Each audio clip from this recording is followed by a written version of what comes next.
Welcome to the Life and Times of podcast. I'm your host, Blotchke. Today, we're exploring the brilliant, raw, and revolutionary life and times of one of stand-up's most fearless icons, Richard Pryor.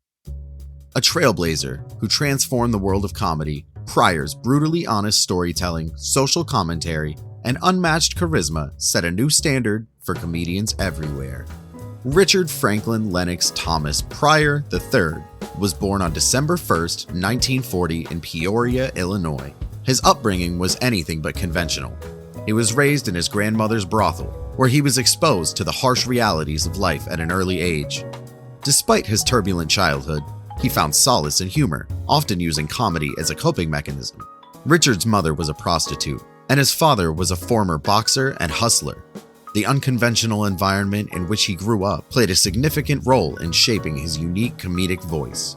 In the early 1960s, Pryor started performing in nightclubs, initially emulating the clean-cut style of Bill Cosby. He gained recognition and even appeared on The Ed Sullivan Show and The Tonight Show with Johnny Carson. But something didn't feel right. He knew he wasn't being his true self. In a 1967 performance in Las Vegas, Pryor abruptly walked off stage, realizing he could no longer do the inauthentic, sanitized material he had been performing.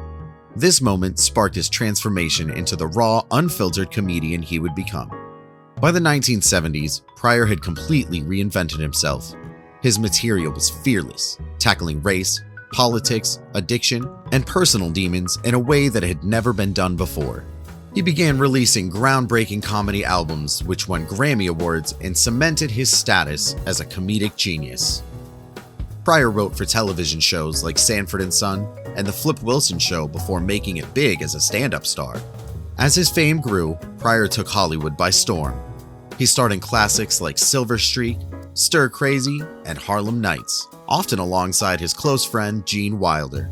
During the filming of Stir Crazy, Pryor and Wilder would often prank the crew by improvising entire scenes that had nothing to do with the script, leaving everyone in stitches. Despite his success, Pryor's life was plagued by personal demons. He struggled with drug addiction, tumultuous relationships, and self-destructive behavior. In 1980, he suffered severe burns after setting himself on fire while freebasing cocaine, an incident that nearly took his life. Pryor later turned this horrifying experience into comedy, openly talking about it in his stand-up, turning pain into laughter, a testament to his unique comedic genius. Pryor continued performing through the 80s and 90s, but his health began to decline after being diagnosed with multiple sclerosis.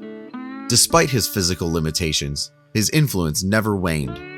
His final stand-up special, Richard Pryor Here and Now, remains a powerful example of his ability to blend comedy and raw honesty.